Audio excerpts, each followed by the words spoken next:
Good morning student. आज आपण अंकेशनाची प्रस्तावना, तत्वे आणि अंकेशन प्रक्रिया या अंकेशनाच्या चॅप्टरमधील एक अतिशय महत्त्वाचा टॉपिक तो म्हणजे अंकेशनाचे विविध प्रकार. अंकेशनाचे विविध प्रकार असतात. मग ते कधी स्वरूपानुसार असू शकतात, कधी कालखंडानुसार असू शकतात. तर त्याचा आढावा आपण आजच्या या व्याख्यानामध्ये घेणार आहोत.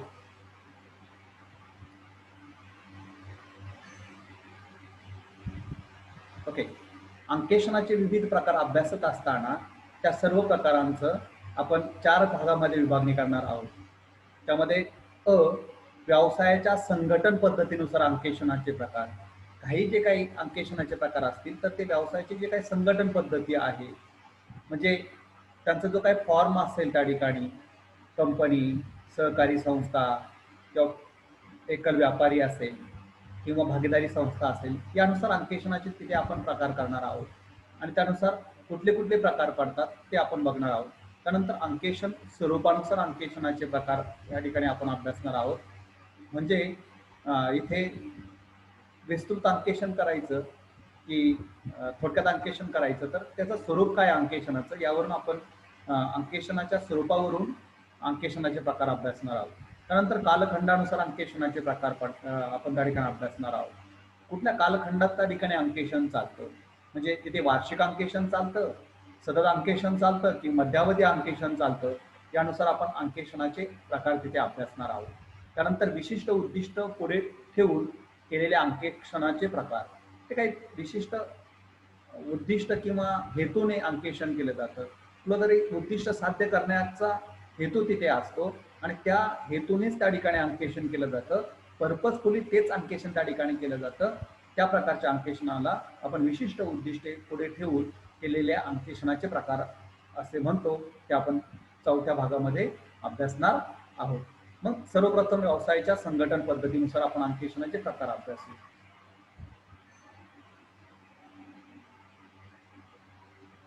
ओके, व्यवसायाच्या संघटन पद्धतीनुसार अंकेशनाचे एकूण 4 प्रकार पडतात. यामध्ये कुठले 4 प्रकार पडतात, तर पहिलं जे अंकेशन येतं तर ते नियामक अंकेक्षण येतं किंवा हिशोब तपासणी म्हणू शकतो आपण त्याला. त्यानंतर खाजगी अंकेक्षण, त्यानंतर सरकारी अंकेक्षण आणि अंतर्गत अंकेक्षण, असे 4 प्रकार त्या ठिकाणी व्यवसायाच्या संघटन पद्धतीनुसार पडतात. मग आपण नियामक अंकेक्षण म्हणजे काय, खाजगी अंकेक्षण म्हणजे काय, सरकारी अंकेक्षण म्हणजे काय किंवा अंतर्गत अंकेक्षण म्हणजे काय, त्याचा त्या ठिकाणी अभ्यास करूया. ओके, मग यामध्ये पहिला जो प्रकार येतो तो नियामक अंकेक्षण. नियामक म्हणजे नियमानुसार केलेले अंकेक्षण. मग या अंकेक्षणाला वैज्ञानिक अंकेक्षण किंवा सक्तीचे अंकेक्षण, वैधानिक येते काय, वैधानिक अंकेक्षण, सक्तीचे अंकेक्षण किंवा अनिवार्य अंकेक्षण किंवा कायद्यानुसार अंकेक्षण असेही म्हणतात. वैधानिक म्हणजे नियमानुसार. इथं वैज्ञानिक झालंय ते वैधानिक आहे. वैधानिक अंकेक्षण, सक्तीचे अंकेक्षण ते कंपल्सरी आहे, सक्तीने ते करावंच लागतं. वैधानिक ते नियमानुसार करावंच लागतं. किंवा अनिवार्य म्हणजे ते टाळता न येणार. सक्तीचं किंवा अनिवार्य एकाच अर्थाने आपण त्या ठिकाणी वापरतो. किंवा कायद्यानुसार जे अंकेक्षण केलं जातं त्याला काय म्हणतो आपण, कायद्यानुसार अंकेक्षण असं म्हणतो. म्हणजे कायद्यातील विविध तरतुदीप्रमाणे संबंधित व्यवसाय संस्थांना बाबतीत अंकेक्षण करणे आवश्यक असते. अशा अंकेक्षणाला नियामक अंकेक्षण असे म्हणतात. म्हणजे काय, त्या कायद्यामध्ये त्या व्यवसाय संस्थेच्या कायद्यामध्ये किंवा त्या तरतुदीनुसार त्या व्यवसाय संस्थांना अंकेक्षण करणं बंधनकारक केलेलं आहे. म्हणजे त्यांची इच्छा जरी नसेल व्यवसाय संस्थेची तरी देखील त्या ठिकाणी त्यांना अंकेक्षण करून घ्यावंच लागतं. अशा प्रकारच्या अंकेक्षणाला नियामक अंकेक्षण किंवा वैधानिक अंकेक्षण असं आपण त्या ठिकाणी म्हणतो. विविध कायद्यानुसार वेगवेगळ्या संस्थांच्या जमा खर्चाची, वह्या पुस्तकांची तपासणी त्याच्या कायद्यातील विविध तरतुदीनुसार करणे आवश्यक ठरते. म्हणजे कायद्याने त्यांना बंधनकारक आहे की त्यांच्या हिशेब पुस्तकांचे किंवा जे काही व्यवहार असतील त्या व्यवहारांचं जमा खर्चाचं त्या ठिकाणी त्यांना तपासणी करणं वैधानिक अंकेक्षकाकडून त्या प्रकारच्या अंकेक्षणाला नियामक अंकेक्षण असं म्हणतात. मग कुठल्या व्यवसाय संस्थांना नियामक अंकेक्षण कंपल्सरी आहे किंवा सक्तीचं आहे, तर कंपनीचे अंकेक्षण. आता कंपनी कायदा 1956 अनुसार ज्या कंपन्या स्थापन झालेल्या आहेत त्या सर्व कंपन्यांना त्यांच्या पुस्तकांचे अंकेक्षण कायद्याने करणे बंधनकारक आहे. त्यानंतर विश्वस्त संस्थांच्या पुस्तकांचे अंकेक्षण. नियामक अंकेक्षणाला इंग्लिशमध्ये आपण स्टॅट्युटरी ऑडिट असं म्हणतो. काय म्हणतो? स्टॅट्युटरी ऑडिट असं म्हणतो. त्यानंतर कंपनीचे अंकेक्षण म्हणजे कंपनी ऑडिट. त्यानंतर विश्वस्त संस्थांच्या पुस्तकांचे अंकेक्षण म्हणजे ऑडिट ऑफ ट्रस्ट. ओके, न्यास म्हणतो आपण त्याला, का ट्रस्ट असं म्हणतो. तर ट्रस्ट ऑडिट. विश्वस्त संस्थांचा कारभार. आता विश्वस्त संस्था हे म्हणजे मुळातच पब्लिक अंडरटेकिंग किंवा कंपनी नाही म्हणू शकत आपण त्याला, पण सामाजिक उपक्रम त्या ठिकाणी असतो. समाजाच्या वतीने विश्वस्त त्या ठिकाणी त्या संस्थांचा कारभार बघत असतात. आणि मग विश्वस्त संस्थांचा कारभार योग्य रीतीने चालावा, तसेच विश्वस्तांनी व अन्य संबंधितांनी विश्वस्त संस्थेच्या मालमत्तेची अफरातफर करू नये, तसेच हिशेबमध्ये प्रकार करून विश्वस्त संस्थेच्या पैशाचे मालमत्तेचे अपहरण करू नये, या दृष्टीने विश्वस्त संस्थांच्या हिशेबाचे अंकेक्षण केले पाहिजे असे बंधनकारक आहे. त्यानंतर सहकारी संस्था, बँका इत्यादींचे अंकेक्षण. सहकारी संस्था, बँका यांना देखील त्यांच्या त्यांच्या कायद्यानुसार, सहकारी संस्थाला सहकारी संस्थांचा कायदा आणि बँकांना बँकिंग रेग्युलेशन ऍक्ट, बँकिंग नियामक कायदा 1949 अनुसार त्या ठिकाणी ते सहकारी कायद्यानुसार सहकारी संस्थांना व 1949च्या बँकिंग कायद्यानुसार बँकांना तसेच विविध संस्था, विमा कंपन्या यांना त्यांच्या त्यांच्या कायद्यानुसार हिशेबांच्या जमा खर्चाचे अंकेक्षण करून घेणे आवश्यक ठरते.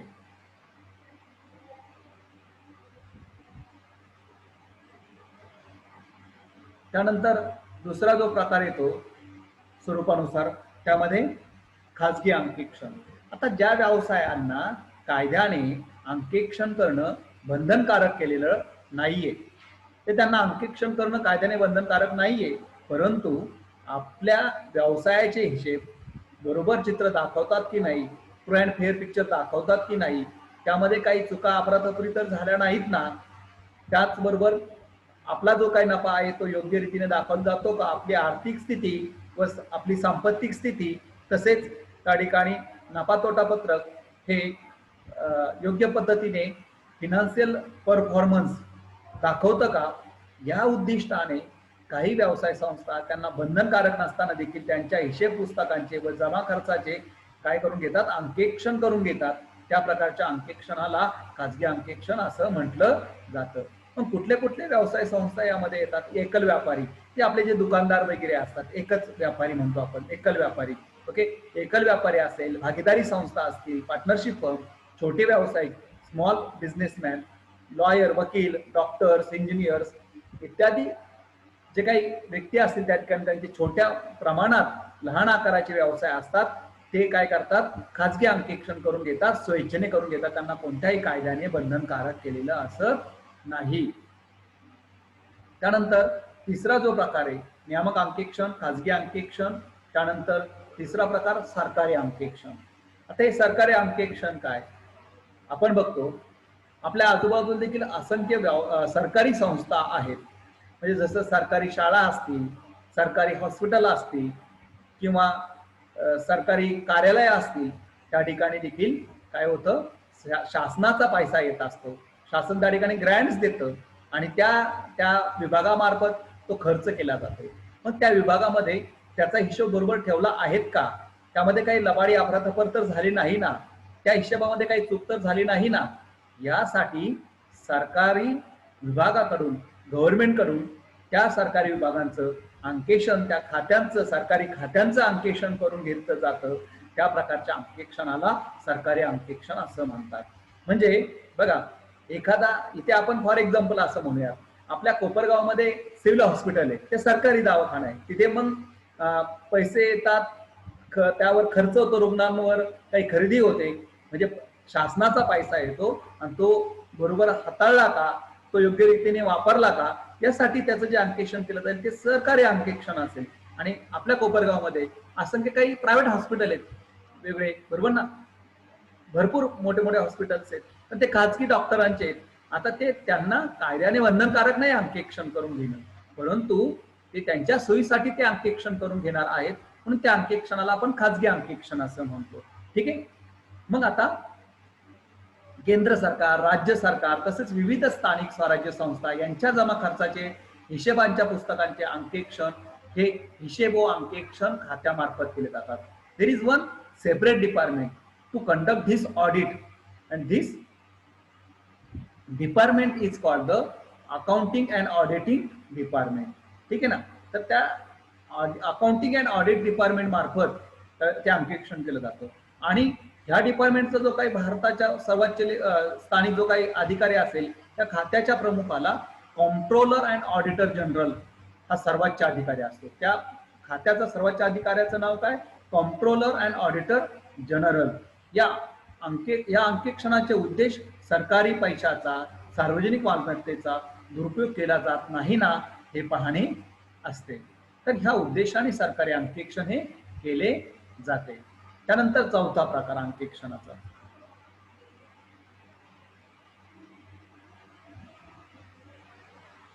अंतर्गत अंकेक्षण.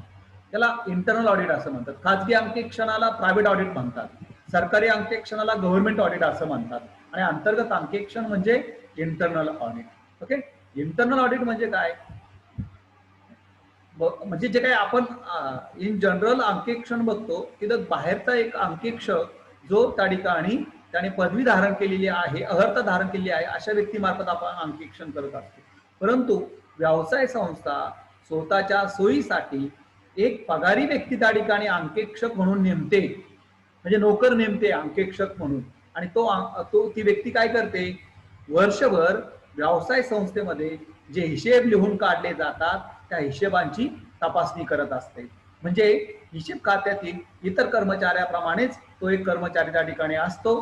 बाकीचे कर्मचारी हिशेब लिहिण्याचं काम करतात आणि त्यांनी लिहिलेले हिशेब हा कर्मचारी त्या ठिकाणी तपासून काढत असतो.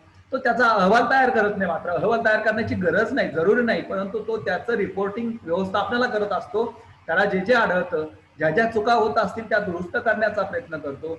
अफरातफरी व्यवस्थापनाच्या निदर्शनास आणून देतो. अशा प्रकारच्या अंकेक्षणाला अंतर्गत अंकेक्षण असं म्हणतात. बऱ्याच वेळा उत्पादक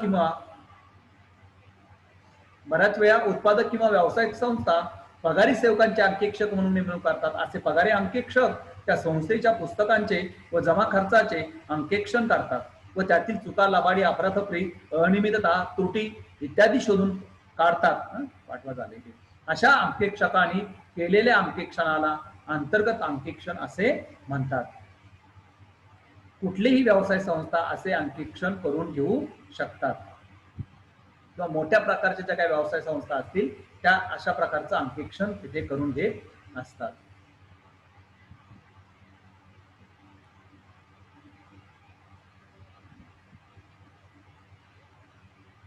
ओके. हा झाला पहिल्या स्वरूपानुसार. आता दुसरा प्रकार बघतोय आपण आता ब प्रकार बघतो आहोत आपण अंकेक्षण स्वरूपानुसार प्रकार. अंकेक्षणाच्या स्वरूपानुसार अंकेक्षणाचे दोन प्रकार पडतात. ओके. एक संपूर्ण अंकेक्षण आणि एक अंशतः अंकेक्षण. ओके. मग आता संपूर्ण अंकेक्षण म्हणजे काय आणि अंशतः अंकेक्षण म्हणजे काय ते आपण त्या ठिकाणी अभ्यासणार आहोत. तर पहिलं संपूर्ण अंकेक्षण. संपूर्ण अंकेक्षणाला परिपूर्ण अंकेक्षण असेही म्हणतात. या प्रकारच्या अंकेक्षणात हिशेब पुस्तकातील सर्वच व्यवहारांचे पूर्ण परीक्षण केले जाते. संपूर्ण अंकेक्षण म्हणजे काय की एकही हिशेब तपासायचा सोडला जात नाही. म्हणजे हिशेबाचे जेवढे काही हिशेब पुस्तके असतील, जेवढे जमा खर्च असतील, जेवढे खाते असतील, जेवढे विभाग असतील, जेवढे अकाउंटचे रेकॉर्ड असतील, सर्वची सर्व रेकॉर्ड ए टू झेड सर्व पहिल्या व्यवहारापासून शेवटच्या व्यवहारांपर्यंत संपूर्ण हिशेब तपासून काढण्याची जी काही पद्धत आहे त्या अंकेक्षणाला संपूर्ण अंकेक्षण असं म्हणतात. म्हणजे त्या ठिकाणी कोणताही हिशेब हा तपासायचा सोडला जात नाही. प्रत्येक व्यवहाराचे, प्रत्येक खात्यातील मालाच्या शिल्लकीचे किंवा खात्यांच्या शिल्लकीचे, गरजांचे चालायचे प्रत्येक पुस्तकांचे अंकेक्षण केले जाते. यामुळे कोणताही व्यवहार अंकेक्षणातून सुटण्याची शक्यता नसते. म्हणजे सर्वचे सर्व व्यवहार ज्या अंकेक्षणामध्ये तपासून काढले जातात, एकही व्यवहार किंवा एकही हिशेब पुस्तक तपासायचं सोडलं जात नाही. त्या प्रकारच्या अंकेक्षणाला संपूर्ण अंकेक्षण असं म्हटलं जातं. त्यानंतर दुसरा प्रकार अंशतः अंकेक्षण. जेव्हा जमा खर्चाच्या किंवा हिशेब पुस्तकांच्या ठराविक भागांचे किंवा विशिष्ट काळातील व्यवहारांची तपासणी करण्याच्या दृष्टीने अंकेक्षकाची नेमणूक केली जाते, तेव्हा त्या प्रकारच्या अंकेक्षणाला अंशतः अंकेक्षण असं म्हणतात. म्हणजे सर्व हिशेब या ठिकाणी तपासले जात नाही, संपूर्ण हिशोबापैकी काही विशिष्ट हिशेब त्या ठिकाणी तपासले जातात, काही विशिष्ट भागाचं विभागाचं त्या ठिकाणी अंकेक्षण केलं जातं आणि त्यावरून बाकीच्या हिशेबांविषयी निष्कर्ष काढले जातात. त्या प्रकारच्या अंकेक्षणाला काय म्हणायचं? अंशतः अंकेक्षण असं म्हणायचं. ओके, संपूर्ण अंकेक्षणाला कम्प्लीट ऑडिट असं म्हणतात आणि अंशतः अंकेक्षणाला पार्शियल ऑडिट असं म्हटलं जातं. ते त्या ठिकाणी लक्षात घ्या. पुढे कालखंडानुसार अंकेक्षणाचे प्रकार आपण अभ्यासणार आहोत. त्यामध्ये 3 प्रकार पडतात. एक वार्षिक अंकेक्षण, दुसरं सतत अंकेक्षण आणि नंतर मध्यावधी अंकेक्षण. हे अतिशय महत्वाचे अंकेक्षणाचे प्रकार मानले जातात. हे आपल्याला पुन्हा एकदा विस्तृतपणे बघायचे, त्याचे फायदे तोटे आपण अभ्यासणार आहोत प्रत्येकाचे, पण तुर्तास फक्त त्या कन्सेप्शनल आपण प्रकार त्या ठिकाणी अभ्यासतो आहोत. ठीक आहे, तर त्यामध्ये पहिलं जे काय अंकेक्षणाचा प्रकार येतो ते म्हणजे वार्षिक अंकेक्षण. वार्षिक अंकेक्षण म्हणजे काय? वर्षभर हिशेब लिहून झाल्यानंतर आर्थिक वर्षाच्या शेवटी आर्थिक वर्ष संपल्यानंतर एकदम व्यवसायाचे हिशेब तपासण्यासाठी अंकेक्षक येतो व संपूर्ण असेल किंवा अंशतः असेल तो त्याच्या सोयीनुसार त्या ठिकाणी तपासतो. तो त्या एकदम येऊन सर्व हिशेब तपासून काढतो. त्या प्रकारच्या अंकेक्षणाला काय म्हटलं जातं? वार्षिक अंकेक्षण असं म्हणतात. आर्थिक वर्ष संपल्यानंतर वर्षाच्या शेवटी संपूर्ण हिशेबाचे अंकेक्षण केले जाते, त्याला वार्षिक अंकेक्षण असं म्हणतात. वार्षिक अंकेक्षणामध्ये व्यवसाय संस्थेचे आर्थिक वर्ष पूर्ण झाल्यावर अंकेक्षणाच्या कार्याला ठराविक मुदतीत सुरुवात होते. म्हणजे 31 मार्च नंतर एक 10 दिवसाने 15 दिवसाने सुरुवात होते व एकदा अंकेक्षणाचे कार्य सुरू झाले की पूर्ण होईपर्यंत ते थांबत नाही. कंटिन्यू म्हणजे एकदम ते पूर्ण करून टाकलं जातं. कंटिन्युअस नाही म्हणणार मी, पण एकदम त्यामध्ये खंड न पडता अखंडितपणे ते 15 दिवसात 1 महिन्यामध्ये ते संपूर्ण अंकेक्षण हे करून टाकलं जातं. आता व्यवसायाच्या स्वरूपानुसार ते अवलंबून असेल. मला एक सांगाल, याच्या अगोदर आपण 2 प्रकार अभ्यासले, संपूर्ण अंकेक्षण आणि अंशतः अंकेक्षण. वार्षिक अंकेक्षणाचा कालावधी हा थोडा असतो, कमी कालावधीमध्ये अंकेक्षण करायचं असतं, त्याच्यामुळे संपूर्ण अंकेक्षण वार्षिक अंकेक्षणामध्ये जमत नाही आणि म्हणून वार्षिक अंकेक्षणामध्ये काय वापरलं जातं? अंशतः अंकेक्षण वापरलं जातं. काय विशिष्ट विभागाचं विशिष्ट कालखंडातील व्यवहारांची तपासणी केली जाते व त्याचे जे काही रिझल्ट येतील, त्याचे जे परीक्षण येतील, ते परीक्षण हे संपूर्ण वर्षासाठी किंवा संपूर्ण हिशोबासाठी गृहीत धरले जातात. त्यावरनं संपूर्ण वर्षाचा अहवाल तयार केला जातो. म्हणजे तिथे अंशतः अंकेक्षण वापरलं जातं बरं का. त्यानंतर पुढचं सतत अंकेक्षण. सतत अंकेक्षण म्हणजे काय? अंकेक्षक काय करतो? वर्षभर व्यवसाय संस्थेचं अंकेक्षण करत असतो. वर्षभर म्हणजे डेली नाही येतो, पण प्रत्येक महिन्यातून 2 दिवस, 2 महिन्यातून 4 दिवस किंवा 3 महिन्यातून एकदा असं वर्षभर सतत तो त्याच्या सोयीनुसार तो सांगत नाही. व्यवसाय संस्थेच्या कर्मचाऱ्यांना अगोदर तो टाइम टेबल देत नाही मी कधी, तो अचानक येतो, वर्षभरात कधी पण येतो आणि तोपर्यंत झालेले हिशेब काय करत चालतो? तपासून काढत चालतो आणि पुन्हा परत आल्यानंतर तिथून पुढचे हिशेब तो तपासून काढत असतो. असं वर्षभर सतत तो अंकेक्षण करत असतो. त्या प्रकारच्या अंकेक्षणाला सतत अंकेक्षण असं म्हणतात. या अंकेक्षणाला अखंड किंवा खंडित अंकेक्षण असेही म्हणतात. ओके, अखंड किंवा अखंडित येते अंकेक्षण असे म्हणतात. या अंकेक्षण पद्धतीत अंकेक्षक किंवा त्याचे कर्मचारी एखाद्या व्यवसाय संस्थेची हिशोब पुस्तके किंवा जमा खर्च तपासण्यासाठी वारंवार किंवा ठराविक कालांतराने व्यवसाय संस्थेमध्ये येतात व अशा रीतीने संपूर्ण वर्षभर अंकेक्षणाचे कार्य सातत्याने चालू राहते. तेव्हा अशा अंकेक्षणाला काय म्हणतात? सतत अंकेक्षण असं म्हटलं जातं. आता सतत अंकेक्षणामध्ये भरपूर वेळ असतो आणि म्हणून त्या ठिकाणी अंशतः अंकेक्षण करणार नाही. पहिले 2 प्रकार आहे, त्यातलं अंशतः अंकेक्षण होणार नाही. तर कोणतं अंकेक्षण केलं जाईल? संपूर्ण अंकेक्षण. कारण भरपूर वेळ तो येतो, खूप वेळ त्याच्याकडे असतो, पुरेसा वेळ त्या ठिकाणी असतो आणि त्याच्यामुळे तो संपूर्ण अंकेक्षण असं करतो. दुसरं एक महत्वाची गोष्ट, वार्षिक अंकेक्षण हे याच्यामध्ये कमी कालावधी असतो. त्या लहान व्यवसाय संस्था असतात किंवा मध्यम आकाराच्या व्यवसाय संस्था असतात, ज्यांचे हिशेब कमी असतात, त्यांचे व्यवहार कमी असतात, त्यांचे जमा खर्च कमी असतात, त्यांना वार्षिक अंकेक्षण करून घेणं सोयीचं जातं. परंतु ज्या व्यवसाय संस्थेचे हिशेब भरपूर असतात आणि जमा खर्च भरपूर असतात, खूप हिशोबांची पुस्तके असतात, ते वार्षिक अंकेक्षणामध्ये कमी कालावधीमध्ये ते तपासून काढणं शक्य होत नाही. अशा मोठ्या आकाराचे व्यवसाय संस्था कोणतं अंकेक्षण करतात? सहज अंकेक्षण करत असतात, म्हणजे त्यांना ते सोयीचं असतं. असं काही नाही की लहान व्यवसाय संस्था करू शकत नाही, सुद्धा अंकेक्षण करू शकतात, पण त्यांचे हिशेब कमी असल्यामुळे त्यांना वार्षिक अंकेक्षण केलं तरी चालतं. सतत अंकेक्षणामध्ये काय होतं त्या ठिकाणी? त्या हिशेब लिहिणाऱ्या कर्मचाऱ्यांना सतत भीती असते की आपण त्या ठिकाणी जे काही हिशेब लिहितो आहोत त्याच्यात काही चुका लाभाडी अफरातफरीच केल्या तर लगेच अंकेक्षण करणारे काही दिवसामध्ये आणि त्या तपासून काढेल ही भीती त्या ठिकाणी असते. असो, ते फायद्या तोट्यामध्ये आपण नंतर बघणारच आहोत. त्यानंतर मध्यावधी अंकेक्षण, हा ह्या दोन मधला सुवर्ण मध्य. सतत अंकेक्षण वर्षभर चालतं, वार्षिक अंकेक्षण वर्ष संपल्यानंतर चालतं, पण दोन आर्थिक वर्षाच्या मध्यावधी कालावधीमध्ये म्हणजे जे आर्थिक वर्ष सुरू झाल्यानंतर 6 महिन्यानंतर जे अंकेक्षण केलं जातं त्याला काय म्हणतो आपण? मध्यावधी अंकेक्षण. या अंकेक्षणाला हंगामी अंकेक्षण असं देखील म्हटलं जातं. मग याला हंगामी अंकेक्षण असं का म्हणतात? कारण ते एक विशिष्ट हंगाम झाला, 6 महिने झालं का अंकेक्षण त्या ठिकाणी केलं जातं. जेव्हा 2 वार्षिक अंकेक्षणाच्या मध्यंतरीच्या कालावधीत काही विशिष्ट हेतूने, कुठले हेतू असतात? बऱ्याच वेळेस व्यवसाय संस्थेला मध्यावधी लाभांश जाहीर करायचा असतो, इंटरिम डिव्हिडंड त्या ठिकाणी द्यायचा असतो, पण आपल्या व्यवसाय संस्थेला नफा झाला की नाही हे मध्यावधी अंकेक्षणाद्वारे ते तपासून काढतात आणि झाला असेल तर मध्यावधी लाभांश ते डिक्लेअर करतात. ह्या हेतूने किंवा त्या ठिकाणी त्यांना आणखीन काही निर्णय घ्यायचे असतील, महत्वाचे आर्थिक निर्णय, तर त्या हेतूने ते मध्यावधी अंकेक्षण करत असतात. त्याला मध्यावधी अंकेक्षण असं म्हटलं जातं. तर हे झाले कालखंडानुसार प्रकार.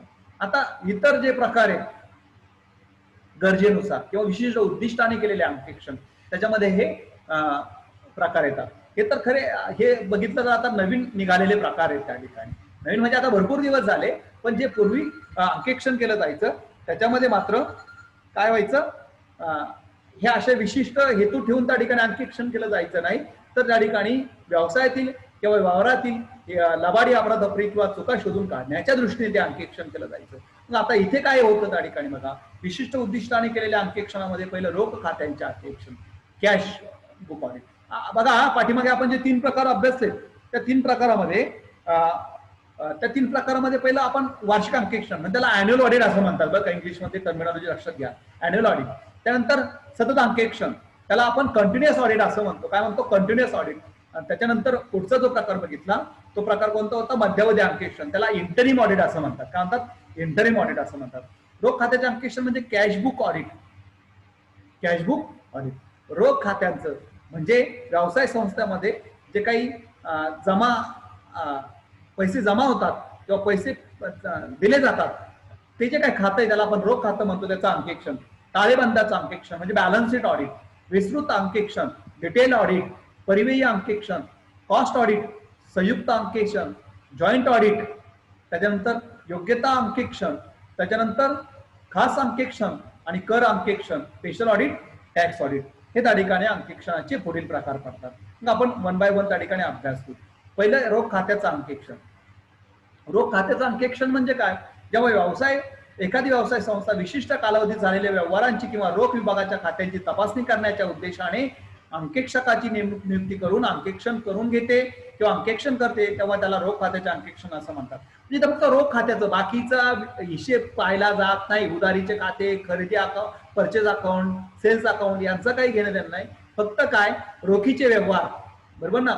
रोख विक्री, रोख खरेदी किंवा काही खर्च पेड केले असतील, काही इन्कम झाला असेल, म्हणजे रोख स्वरूपामध्ये पैसे आले असतील, डेटरकडून क्रेडिटरला पैसे पेड केले असतील, म्हणजे कॅशबुकचं जे काही डिटेल्स कॅशबुकमध्ये जे दिलं असेल त्याच पर्टिक्युलरचं तपशीलचं काय करायचं? अंकेक्षण करायचं. त्या प्रकारच्या अंकेक्षणाला रोख खात्याचं अंकेक्षण असं म्हणतात. त्यानंतर बॅलन्स शीट ऑडिट, दुसरं जे प्रकार येतो बॅलन्स शीट ऑडिट किंवा त्याला आपण ताळेबंदाचे अंकेक्षण असं म्हणतो. म्हणजे ताळेबंदामधील ज्या काही देयता असतील आणि ज्या काही संपत्ती असतील त्या देयतांचं आणि संपत्तींचं, म्हणजे बघा लायबिलिटी साईडला काय काय असतं रे? देयता बाजू म्हणतो आपण लायबिलिटीजला. लायबिलिटीज बाजूला काय असतं? देणी असतात, संचित रक्कम असतात, भांडवल असतं, कॅपिटल असतं, रिझर्व्ह अँड सरप्लस असतं किंवा लायबिलिटीज असतात. त्याचं त्या ठिकाणी अंकेक्षण करणं, ते योग्य रकमेने नोंदवलंय का, बरोबर त्या ठिकाणी जे काही त्याच्या तरतुदी त्या तरतुदी बरोबर केल्यात का, तर ते त्या ठिकाणी तपासतात. त्याचबरोबर संपत्ती ज्या असतील त्याच्यावर घसारा योग्य दराने आकारला का, संपत्ती योग्य रकमेने नोंदवल्यात का, या संदर्भाचा विचार करून त्याची तपासणी केली जाते, त्या प्रकारच्या अंकेक्षणाला काय म्हणतो आपण?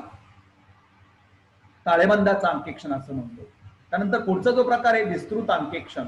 ओके, विस्तृत अंकेक्षणाला काय म्हणतो आपण? डिटेल ऑडिट असं म्हणतो. विस्तृत आणि संपूर्ण मध्ये फरक आहे बघा. संपूर्ण अंकेक्षणामध्ये काय केलं जातं? सर्वच व्यवहार तपासले जातात, पण खोलात जाऊन नाही तपासले जातात.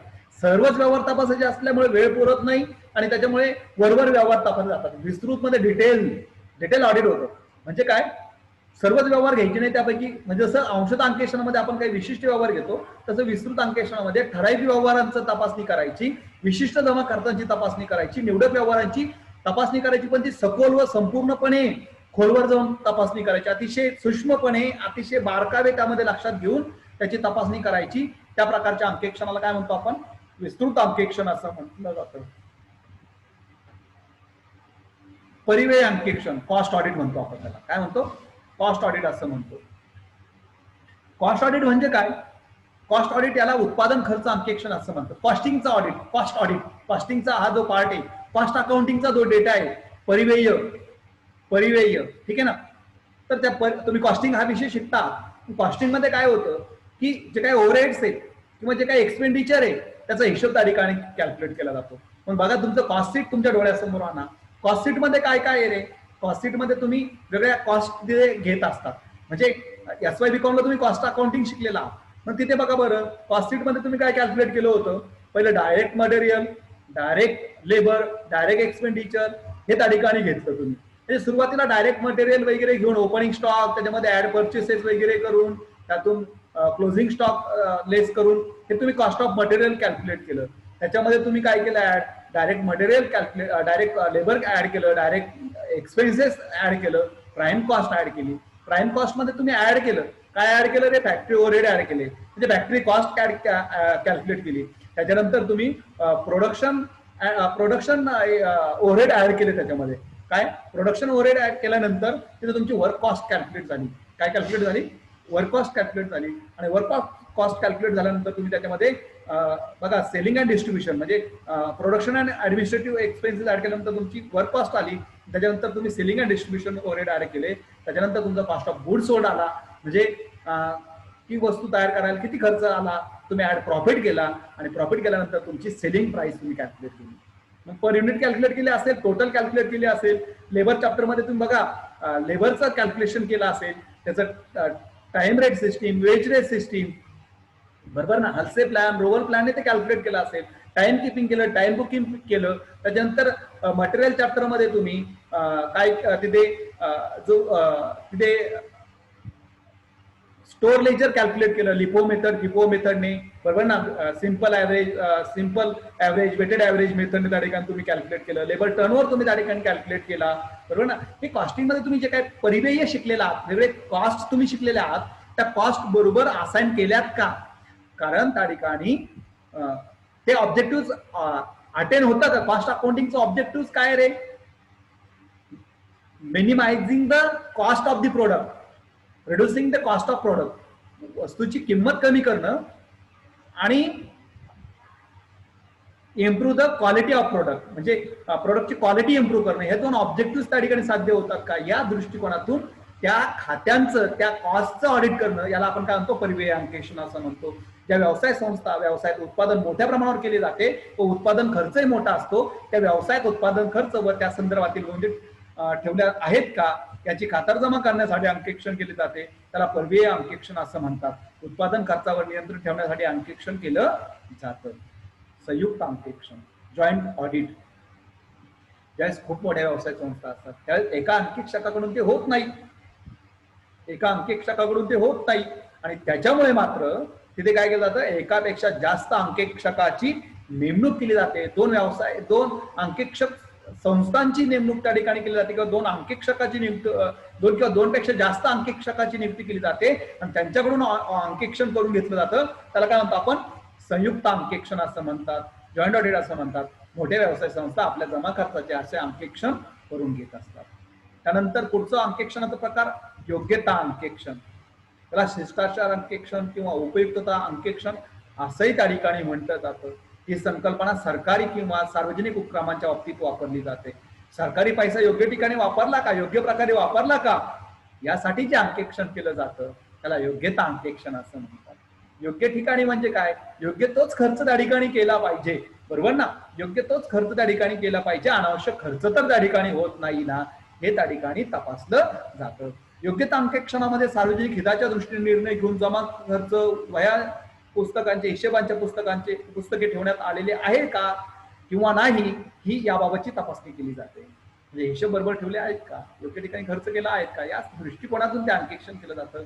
आणि करण्यात आलेली कृती म्हणजेच काय, जरी हिशोब ठेवले असतील पण जी कृती केली आहे त्यासाठी निर्णय घेतलेला आहे, घेतलेले निर्णय सार्वजनिक हिताच्या दृष्टीने योग्य आहेत का, याबाबतचे केलेले अंकेक्षण म्हणजे योग्यता अंकेक्षण होय. लक्षात आलं. तर हा त्या ठिकाणी महत्वाचा भाग आहे.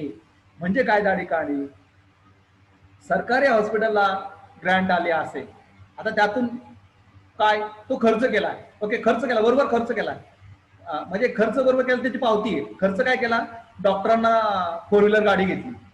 योग्यता अंकेक्षण केल्यानंतर असं लक्षात येईल की डॉक्टरांना गाडी घेण्यापेक्षा त्या हॉस्पिटलला अँब्युलन्स घेणं गरजेचं होतं. अँब्युलन्स ही उपयुक्तता त्या ठिकाणी महत्वाची आहे, योग्यता महत्वाचं आहे. म्हणजे जरी गाडीचं बिल 4 व्हीलरचं बिल त्या ठिकाणी असेल पण योग्य ठिकाणी खर्च केला नाही, हा ऑडिट पॉईंट त्या ठिकाणी काढला जातो. अँब्युलन्ससाठी तो खर्च करायला पाहिजे होता, हा मुद्दा त्या ठिकाणी समोर येतो. अँब्युलन्ससाठी खर्च केला असेल तर ते योग्य आहे आणि जर 4 व्हीलरसाठी खर्च केला असेल तर ते अयोग्य आहे, हे त्या ठिकाणी बघितलं जातं. सार्वजनिक हित त्या ठिकाणी जोपासलं आहे की नाही याबाबतचं केलेलं अंकेक्षण म्हणजे योग्यता अंकेक्षण होईल. खास अंकेक्षण, ओके, स्पेशल ऑडिट त्याला काय म्हणतो. या अंकेक्षणाला विशेष अंकेक्षण किंवा विवक्षित अंकेक्षण असे म्हणतात. एखाद्या व्यवसाय संस्थेचे व्यवहार योग्य नसतील तर, म्हणजे हे ऑन स्पेशल डिमांड, म्हणजे कोणीतरी मागणी करतं. बघा राजकारणामध्ये होतं ना की याने भ्रष्टाचार केला, ह्या खात्यात भ्रष्टाचार आहे, त्या ठिकाणी 2G स्पेक्ट्रम वगैरे असे आपण वेगळे घोटाळे त्या ठिकाणी ऐकतो आहे. आता त्या ठिकाणी जलयुक्त शिवाराचं काहीतरी त्या ठिकाणी येते. अशा विशिष्ट खात्याच्या बाबतीमध्ये कोणतरी मागणी केली की याचं अंकेक्षण केलं पाहिजे, इथे काहीतरी घोटाळा आहे आणि म्हणून सरकार त्या ठिकाणी त्या खात्याचं, सरकारी खात्यांचं किंवा त्या विभागाचं अंकेक्षण करतं. त्या प्रकारच्या अंकेक्षणाला म्हणजे ऑन स्पेशल डिमांड, इतर वेळेस म्हणजे इतर वेळेस होत असेल ते असेल पण कोणत्यातरी मागणीनुसार किंवा विशिष्ट गरज लक्षात घेऊन ते अंकेक्षण कंडक्ट केलं जातं. त्या प्रकारच्या अंकेक्षणाला खास अंकेक्षण असे म्हणतात. एखाद्या व्यवसाय संस्थेचे व्यवहार योग्य नसतील तर कंपनी कायद्यानुसार केंद्र सरकार अशा संस्थेचे खास अंकेक्षण करण्याचा आदेश देते. कंपन्यांना देखील ज्या काही पब्लिक अंडरटेकिंग असतील, सार्वजनिक उपक्रम असतील किंवा खाजगी संस्था देखील कोणातरी मागणी असेल की याचे व्यवहार व्यवस्थित नाही आहेत कारण तिथे भागधारकांचा पैसा गुंतलाय आणि मग केंद्र सरकार त्या ठिकाणी काय करते, असा आदेश देते खास अंकेक्षणाचा. केंद्र सरकार या अंकेक्षण करण्यासाठी योग्यता प्राप्त अंकेक्षकाची नेमणूक करते व त्या अंकेक्षकामार्फत काम झाल्यावर तो अंकेक्षक काय करतो, त्याचा अहवाल सादर करतो. योग्य तो अहवाल सादर करतो त्या प्रकारच्या अंकेक्षणाला खास अंकेक्षण असं म्हणतात. शेवटचा अंकेक्षणाचा प्रकार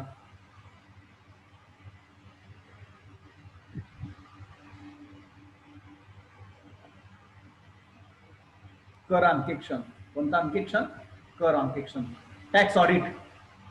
कर अंकेक्षण म्हणजे अचूक कर देय उत्पन्न काढण्यासाठी आर्थिक हिशोबांची मान्यता प्राप्त लेखापाल आणि लेखापालाने केलेले परीक्षण होय. म्हणजे कर भरावा लागतो व्यवसाय संस्थांना आणि मग तो जो काही कर भरण्यासाठी जे काही कर देय उत्पन्न आहे ते बरोबर काढलं की नाही यासाठी त्या ठिकाणी मान्यताप्राप्त लेखापालाकडून किंवा हिशेब तपासणीकडून ते अंकेक्षण केले जाते. त्याला काय म्हणतो आपण, कर अंकेक्षण. तसेच आयकर कायद्याची पूर्तता करून कायद्याप्रमाणे आवश्यक त्या कपाती करण्यासाठी केलेली अटींची पूर्तता होय, यालाच काय म्हणतो आपण, कर अंकेक्षण असं म्हणतो, टॅक्स ऑडिट. Okay, thank you. इथे माझं व्याख्यान मी थांबवतो आहे. संपूर्ण अंकेक्षणाच्या प्रकारांचा आपण या ठिकाणी आढावा घेतला. मी तुम्हाला नोट्स दिल्या तर तुम्ही वाचणार आहात आणि तुमच्या नोटबुकमध्ये नोट्स तुम्ही कंप्लीट करणार आहात.